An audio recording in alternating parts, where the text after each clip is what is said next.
volvemos a encontrar en la Minga Sin Fronteras. Un espacio para la acogida de la comunidad migrante y la interculturalidad. Vamos a intercambiar saberes sobre los temas que más te interesan. Educación, trámites migratorios, derechos sociales, niñez y adolescencias, logement, etc. Pregunta, opina y comparte.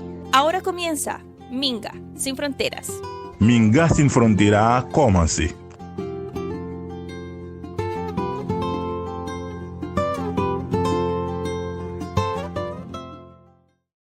Bienvenidos y bienvenidas a un nuevo capítulo del podcast Minga Sin Fronteras. Recordamos que este podcast es una producción de la Corporación Colectivos Sin Fronteras con el apoyo del equipo de radio Juan Gómez Millas. Queremos agradecer a Revista Sur por ayudarnos a difundir este podcast y también a todas las personas que interactúan a través de redes sociales con nosotros a través de este podcast que se difunde por Spotify, YouTube, Instagram, TikTok, Facebook y X. Bueno, el tema del podcast de hoy es mujeres afrodescendientes y racismo en Chile.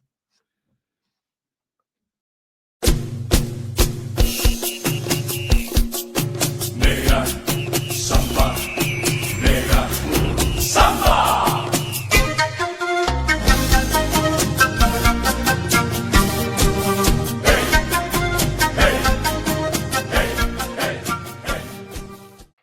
El 30 de septiembre se conmemoran 8 años de la muerte de Joan Florville. Joan era una mujer haitiana que fue detenida el 30 de agosto de 2017 y acusada injustamente por abandonar a su hija en las oficinas de la Municipalidad de Lo Prado. Ella no pudo explicar en español lo que había sucedido. No la quisieron escuchar ni entender. Fue detenida, esposada, mostrada a la prensa como una criminal. Mientras estaba en un calabozo, se desmayó y la llevaron a la posta central. Allí pudo hablar con un médico y facilitador cultural haitiano, a quien le dijo: lo que más me afectó es que no me puedo defender porque no hablo español. Los haitianos nunca van a tener justicia en Chile. Un mes después, el 30 de septiembre de 2017, Joan Florville murió. Después de su muerte, se decretó su inocencia y la Corte Suprema sentenció a la Municipalidad de Lo Prado por discriminación arbitraria. Este caso tuvo mucha visibilidad y fue una muestra de racismo institucional, pero no fue el único. La reciente muerte de Dayelín Bercé, niña chilena de padres haitianos, también refleja ese racismo. Estás escuchando el podcast Minga Sin Fronteras. Para hablar sobre mujeres afrodescendientes y racismo en Chile, estamos con Elena Cordero Aguirre, psicóloga, antirracista, activista, trenzadora e integrante del Quilombo Negrocéntriques. Bienvenida, Elena. Muchas gracias, Magali, por la invitación. Gracias al Colectivo Sin Fronteras. Siempre es un espacio con el que nos trenzamos continuamente, ¿no? Entonces también un gusto poder estar acá en una fecha muy específica que, bueno, le atañe muchísimo al tema del quilombo y al antirracismo, ¿no? Uh-huh. Sí, justamente por el trabajo que viene haciendo Negrocéntriques hace tantos años, y a pesar de que se visibiliza un poco más, se habla de racismo, Uh-huh. Sigue existiendo, ¿no? Entonces, también empezar preguntándote, ¿cuál es la situación de las mujeres Uh-huh. afrodescendientes en Chile?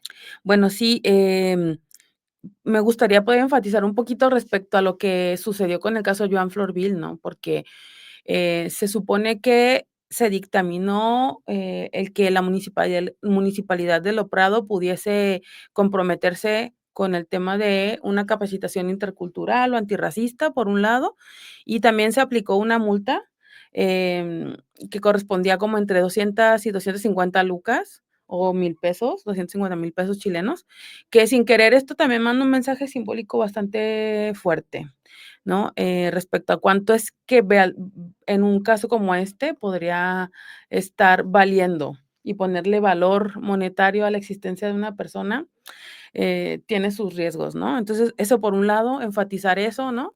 Entonces, bueno, ¿cuál es la situación actual de la mujer afrodescendiente o de la mujer afrodiaspórica?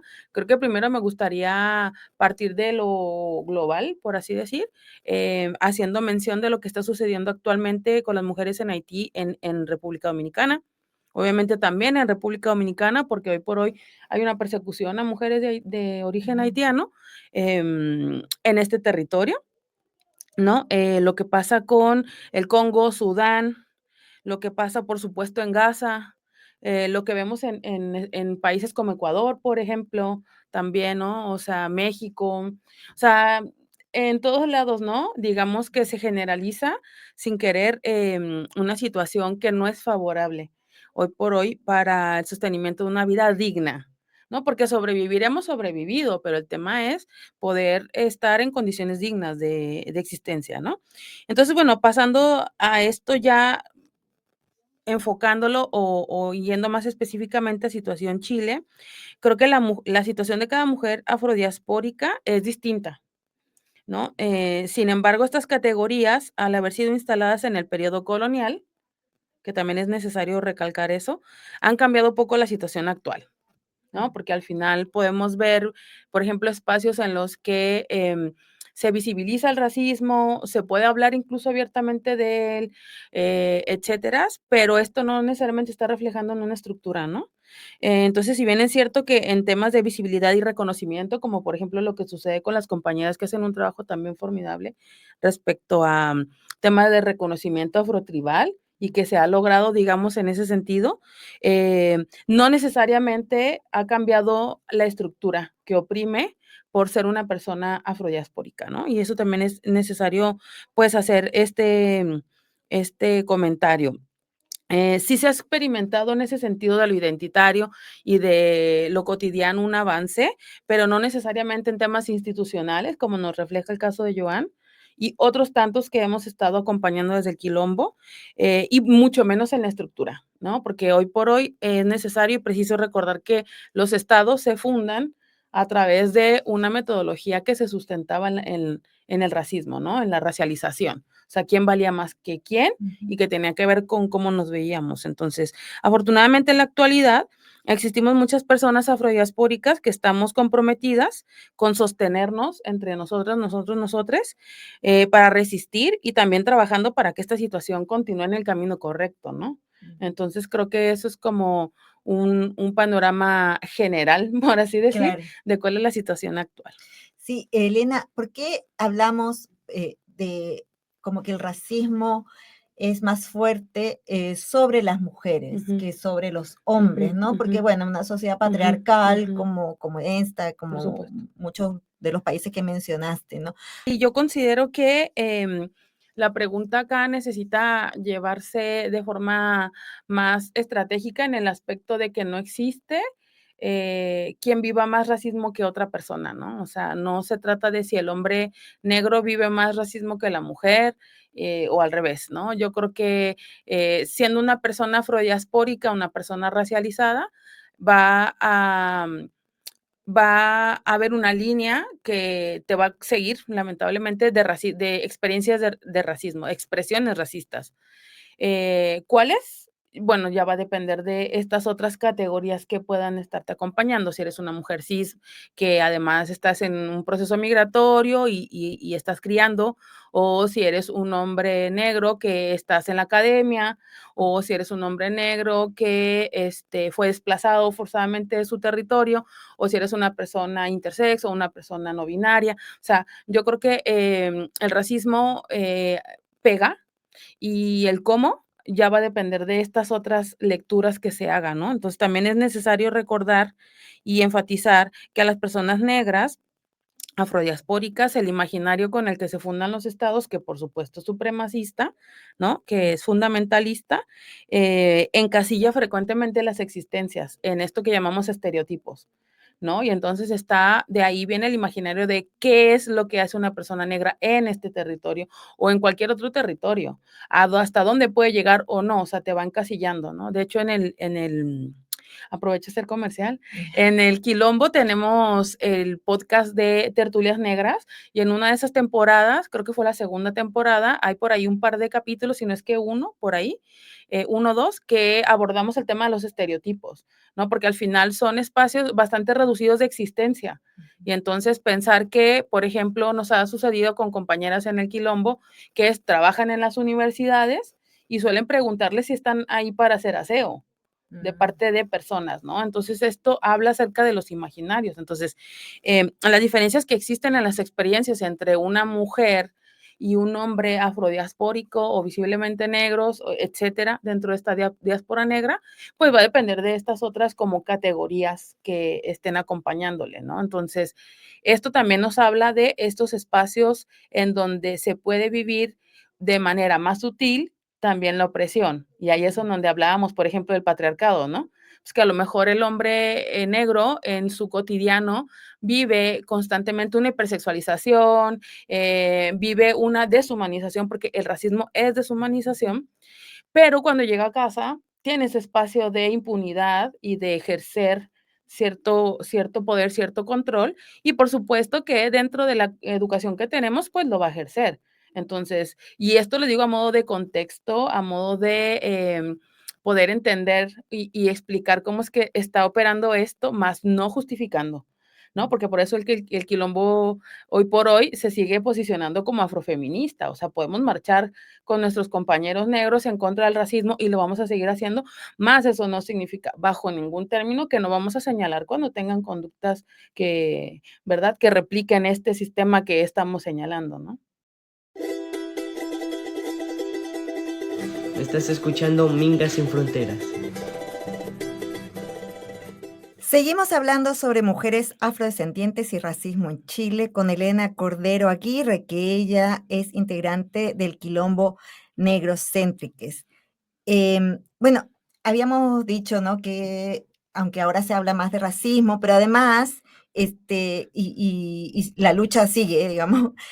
Además hay 4 fechas conmemorativas, por lo menos acá, que recordamos acá en Chile: el 21 de marzo, que es el Día Internacional de la Eliminación de la Discriminación Racial; el 25 de julio, el Día Internacional de la Mujer Afrolatina, Afrocaribeña y de la Diáspora; el 31 de agosto, el Día Internacional de los y las Afrodescendientes; y bueno, en Chile, el 30 de septiembre, que recordamos la muerte de Joan Florville y que se quiere instalar, digamos, como un Día Nacional contra el Racismo, ¿no? ¿Y qué avances han habido, digamos? Porque parece que además el decenio, porque Claro. además se repite el decenio, ya se cumplió el decenio, hay un nuevo decenio. ¿De qué sirven todas Ajá. estas Bueno, fechas? créeme que también son cosas que nos preguntamos, ¿no? Dentro del mismo Quilombo, porque como mencionaba anteriormente, sí podemos estar hablando acerca de avances que tienen que ver con el cotidiano, ¿no? El año pasado hicimos el lanzamiento hicimos un libro, Orgullosamente Afro, en el marco de la campaña que también hicimos para el censo, de Orgullosamente Afro.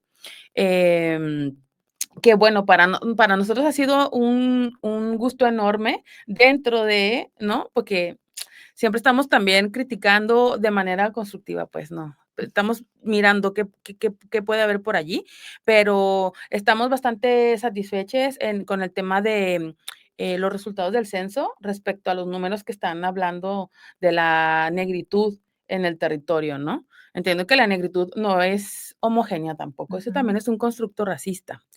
Y en ese sentido, pues también se ha derribado el mito de que acá no había personas negras, ¿no?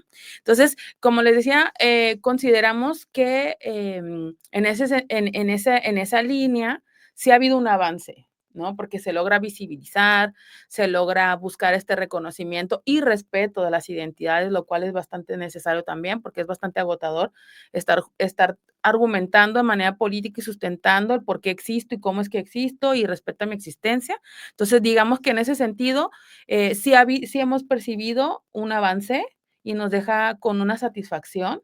Sin embargo, también es necesario enfatizar que esto no necesariamente refleja la estructura. Y es ahí a donde queremos llegar, ¿no? O sea, hoy por hoy no hay una ley específica respecto a racismo. Podemos entrar con tema ley Zamudio, si somos mujeres afrodescendientes, afrodiaspóricas, podemos entrar con el tema de la ley integral, por ejemplo, pero no necesariamente está centrado en, y bueno, también habría que preguntarnos, ¿no? La emisión de una ley, realmente cuál es el alcance, qué tanto mueve la estructura. Entonces, creo que en ese sentido, los avances contra el racismo se dan en el cotidiano, que también es bastante necesario, no es menor, ¿no? Porque si consideramos y apostamos también a que a través del cotidiano podemos llegar a, ¿no? Pero también esto implica preguntarnos quiénes son las personas que pueden mover la estructura, quienes estamos oprimidas por ellas, ¿no? Entonces también es como repensarnos estas metodologías respecto a qué es lo que necesitamos para llegar a, y sobre todo, como les decía, quiénes son las personas clave en esto, quiénes son las personas clave en esto.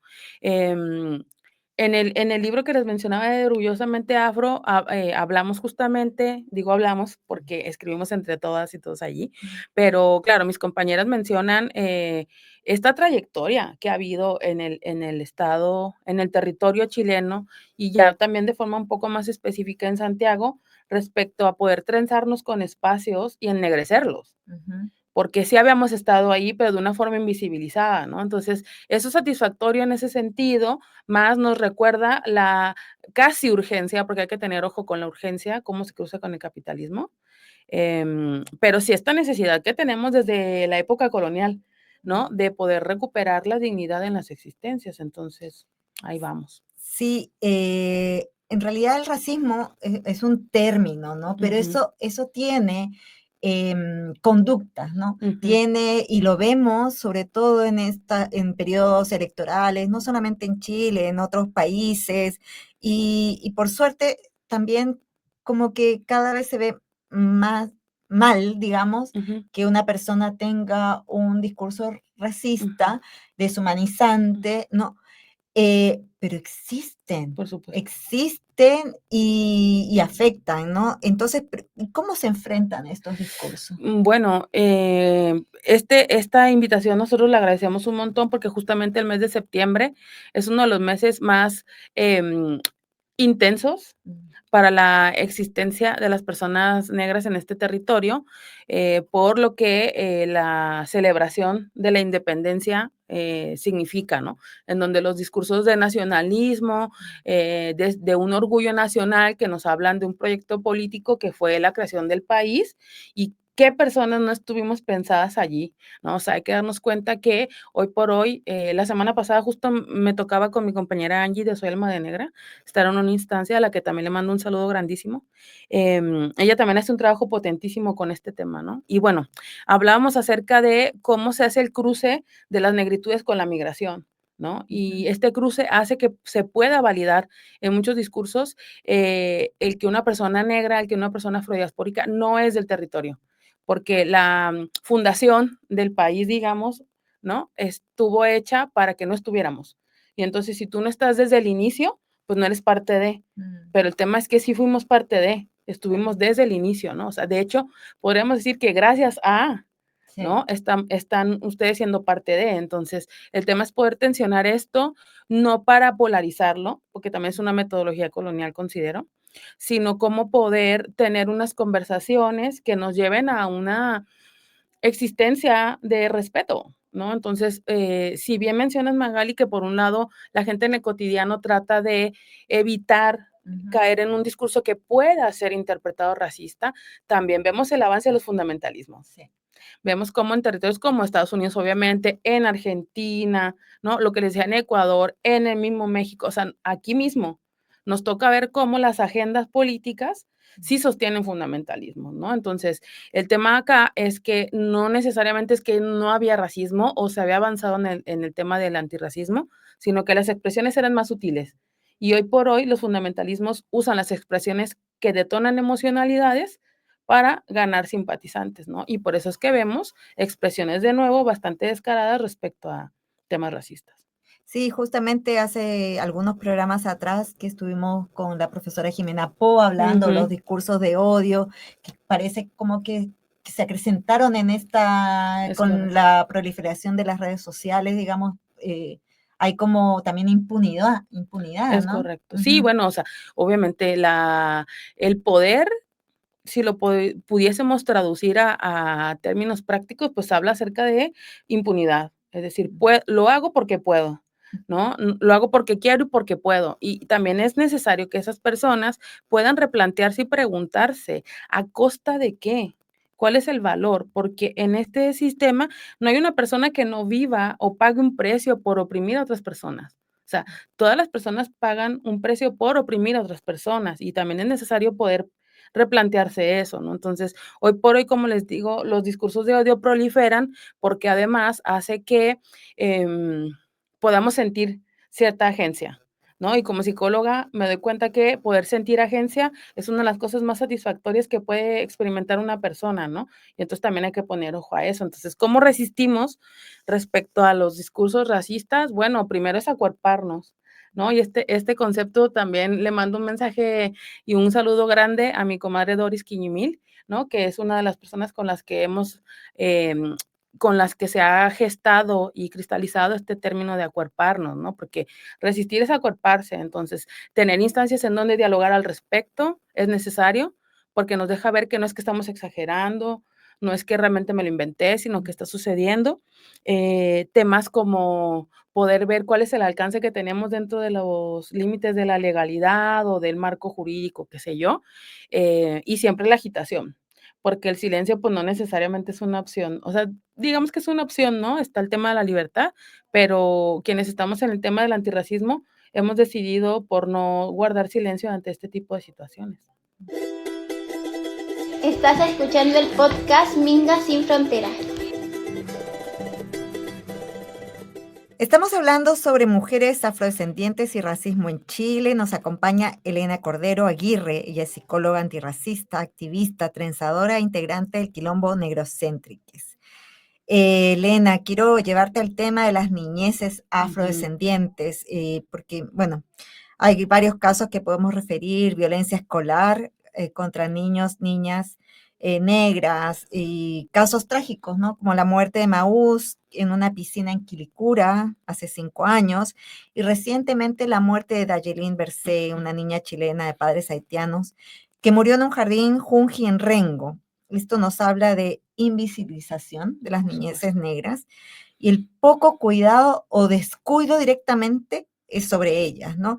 Entonces, bueno, para las personas adultas es como tal vez se puede manejar esto un poco más, pero ¿cómo protegemos a las niñeces negras del racismo? Bueno, es que acá hay muy interesante esta pregunta, Magali, porque acá hay 2 categorías que hacen mella en la existencia y que son súper fuertes. Y una es el racismo, que como les digo, tiene que ver con la deshumanización, y la siguiente es aquello que llamamos adultocentrismo, ¿no? Y el adultocentrismo también es una deshumanización de las infancias. Entonces, imagínense si cruzamos una deshumanización por ser una persona pequeña respecto a una edad cronológica, y a esto además deviene una lectura de que es una persona afrodiaspórica, o sea, vienen unas expresiones específicas del racismo hacia las infancias negras, y una de ellas es la fetichización,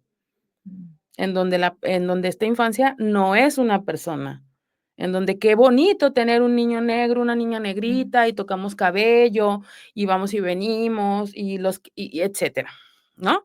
Entonces, ¿cómo protegemos? Pues bueno, yo creo que empezando a tensionarnos estas cosas, a repensarnos qué tanto deshumanizamos en el cotidiano a las infancias, qué tanto deshumanizamos en el cotidiano a las infancias en general, digamos, ¿no? O sea, si conviven con infancias, ¿cuántas veces hemos dicho, qué conducta tan infantil? De forma que denostamos, Sí, ¿no? ¿Y sí. por qué es infantil? Es infantil porque es una persona que está aprendiendo, okey, pero ¿en qué momento estar aprendiendo es algo negativo? Es una cualidad negativa. Entonces, irnos haciendo unas preguntas como de esta índole para darnos cuenta de si no convivimos con infancias, entonces también preguntarnos, ¿qué está pasando que no convivo con infancias? O que incluso no tolero, porque también hay personas que abiertamente no toleran convivir con infancias y no necesariamente es algo malo, ¿no? Sino hay que preguntarnos a qué se debe. Nuestros gustos tienen una base en nuestro cotidiano, en nuestra cultura. Entonces, ¿cómo protegemos a las infancias afrodiaspóricas en un espacio como el territorio chileno? Yo creo que es empezarnos a preguntar sobre estos 3 conceptos, ¿no? Que es racismo, que es adultocentrismo y que es todo esto dentro de este marco que llamamos Chile, ¿no?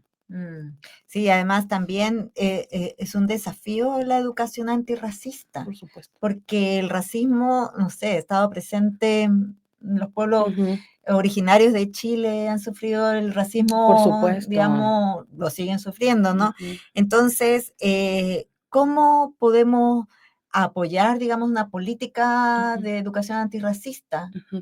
Bueno, yo creo que acá hay una pregunta bien específica que a mí cuando la escuché, me ayudó a repensarme un montón de cosas. La hizo Ochi Curiel en alguna instancia que estuvimos y preguntaba, o sea, ¿qué diferencia hay entre la inclusión y la no exclusión?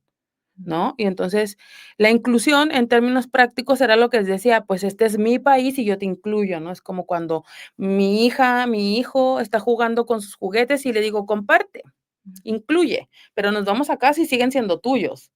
Ese es en términos prácticos, digamos que opera así la inclusión, pero la no exclusión es que desde el momento uno el espacio está para todas estas personas, ¿no? Entonces, yo creo que el trabajo que se hace a lo largo del territorio aquí respecto a educación antirracista es fuertísimo, respecto a etnoeducación también es fuertísimo y necesario, porque no nada más es que podamos tensionar el por qué no se piensa en este enclave, sino qué pasa dentro de esas comunidades respecto a un sentirse orgulloso de ser afro, por ejemplo, ¿no?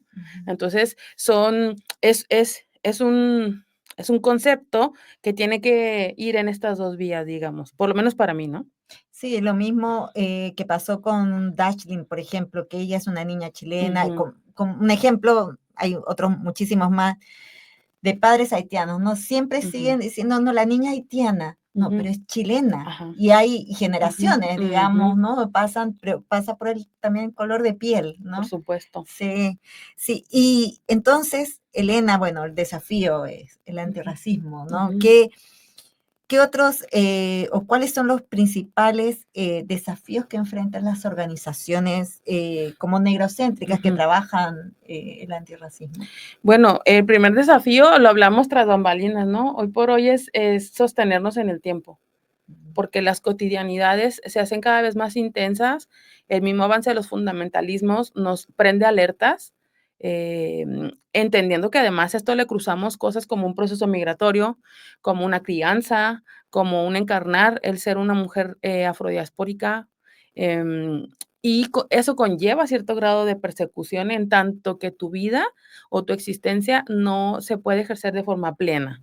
Entonces, yo creo que para empezar es como de forma interna está esto, ¿no? Y lo siguiente es el desafío que conlleva denunciar el racismo, porque denunciar el racismo muchas veces lleva a revictimización. O sea, necesitas estar denunciando el racismo mientras esta denuncia puede hacerte recordar algunos episodios, algunas instancias, y que incluso por el mero hecho de la empatía puede atravesar bastante fuerte, ¿no? Entonces, recordé en este momento un caso que en algún momento entre varias organizaciones apoyamos, que fue de una mujer de Haití a la cual se le retiran sus niños después de que ella sufre COVID.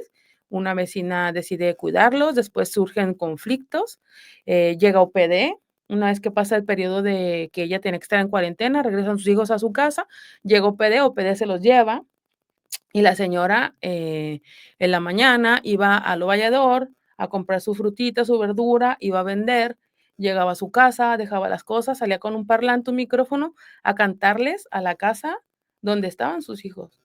todos los días. Dijo, de aquí a que mis hijos vuelvan, yo no voy a dejar que se olviden de mi voz. Entonces son casos bastante fuertes que mientras los denunciamos nos atraviesan también, desde porque eres mamá o desde porque eres migrante o desde por... Entonces, creo que uno de los desafíos es eso, dejar, y también tiene que ver con el racismo, por supuesto, dejar que solo las personas negras, las personas afrodiaspóricas, seamos quienes denunciemos esto. Porque si es necesario, puede ayudar, bastante también ayuda. No, el alzar la voz considero que también es bueno, pero justamente es darnos cuenta de qué tanto esto puede estar revictimizando a las personas, ¿no? Entonces, el mismo caso de Joan Florville, necesitamos preguntarnos cómo le atraviesa a su familia que cada 30 de septiembre volvamos a contar la historia de Joan desde esa misma forma. Ella no solamente fue eso, ¿no? Entonces, yo creo que eso es una de las cosas, ¿no? No somos las personas afrodiaspóricas las que vamos a desmantelar el racismo, ¿no? Sino que las personas que teniendo este privilegio, queriendo sin querer, y lo ejercen también queriendo sin querer, pueden, ¿no? Y esto implicaría ser leídas estas personas como que están traicionando esta estructura colonial, esta estructura racista, ¿no? Pero que en términos prácticos pareciera que por allí va la cosa. Entonces, el racismo no lo vamos a desmantelar nosotros solos porque también eso es racista, ¿no? Y yo creo que por hoy es uno de los desafíos más fuertes que tenemos también.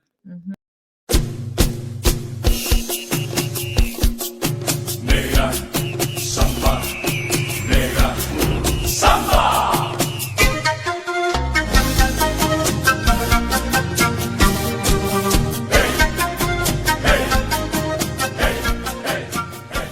Hemos llegado al final de este capítulo del podcast Mingas sin Fronteras. Hemos hablado sobre mujeres afrodescendientes y racismo en Chile. Muchísimas gracias, Elena, por haber estado con nosotras en este espacio. Muchísimas gracias a ti, Magali, gracias a Colectivos Sin Fronteras, a las personas de la radio que están aquí escuchándonos, a las personas que están atrás de este panel también ayudándonos a que esto sea posible. Sigámonos trenzando, ¿no? Y sigamos incomodando y también acuerpándonos, ¿no? Es necesario en estos momentos donde los fundamentalismos se despliegan así, hacernos sentir esa ternura radical también, ¿no? Una empatía también, ¿no? O sea, como que vamos perdiendo la empatía y yo creo que hay que recuperarla, ¿no? Sí, también agradecemos a Radio Juan Gómez Millas y les recordamos que este episodio del podcast y los anteriores pueden escucharlos en Spotify, verlos en YouTube, en Facebook, en Instagram, en TikTok. Así que les invitamos a seguirnos al Colectivo Sin Fronteras y nos escuchamos en un nuevo capítulo del podcast Mingas Sin Fronteras. Gracias. Chao. Gracias.